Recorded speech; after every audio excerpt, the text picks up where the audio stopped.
తెలంగాణ వ్యాప్తంగా మే 20వ తేదీన మందుల దుకాణాలు పూర్తిగా బంద్ కానున్నాయి. కేంద్ర ప్రభుత్వం తీసుకొచ్చిన కొన్ని నిబంధనలను ఆసరాగా చేసుకుని దేశంలో విచ్చలవిడిగా సాగుతున్న ఆన్లైన్ ఫార్మసీ దందాకు వ్యతిరేకంగా మెడికల్ షాపుల అసోసియేషన్ ఈ కీలక నిర్ణయం తీసుకుంది. ప్రజల ప్రాణాలతో చెలగాటమాడుతున్న ఆన్లైన్ మందుల అమ్మకాలను తక్షణమే నిషేధించాలని డిమాండ్ చేస్తోంది. ఆన్లైన్ మెడిసిన్ బిజినెస్ వల్ల ప్రజల ఆరోగ్యానికి పెద్ద ముప్పు పొంచి ఉందంటూ తెలంగాణ మెడికల్ షాపుల అసోసియేషన్ ఆందోళన వ్యక్తం చేస్తోంది. కరోనా విపత్కర పరిస్థితుల్లో అత్యవసర సేవల కోసం అప్పట్లో కేంద్ర ప్రభుత్వం ఇచ్చిన కొన్ని సడలింపులు ఆదేశాలను అడ్డం పెట్టుకుని ఇప్పుడు ఆన్లైన్లో అక్రమ మెడిసిన్ దందా విచ్చలవిడిగా సాగుతోందని అసోసియేషన్ ఆరోపిస్తోంది. ఎలాంటి డాక్టర్ ప్రిస్క్రిప్షన్ లేకుండానే ఆన్లైన్ ప్లాట్ఫామ్స్ ద్వారా నకిలీ మందులతో పాటు అత్యంత ప్రమాదకరమైన డ్రగ్స్ మరియు నిషేధిత మందులు నేరుగా ప్రజల చేతుల్లోకి వెళ్తున్నాయని వారు ఆవేదన వ్యక్తం చేస్తున్నారు.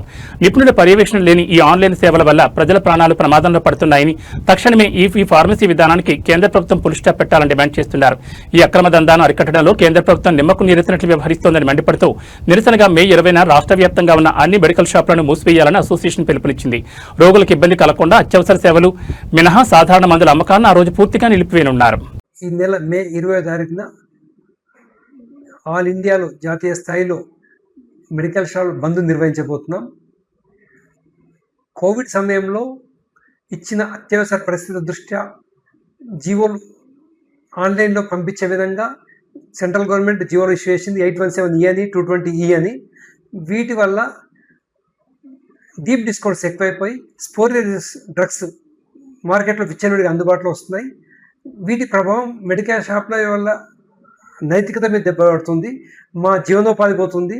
అధిక డిస్కౌంట్లు ఇస్తూ ఆ స్పోరియస్ డ్రగ్స్ పంపిస్తూ ఆన్లైన్లో తనిఖీలకు ఆస్కారం లేకుండా ఉంది. ఇప్పటికే కోర్టులో కేసులు నడుస్తున్నాయి.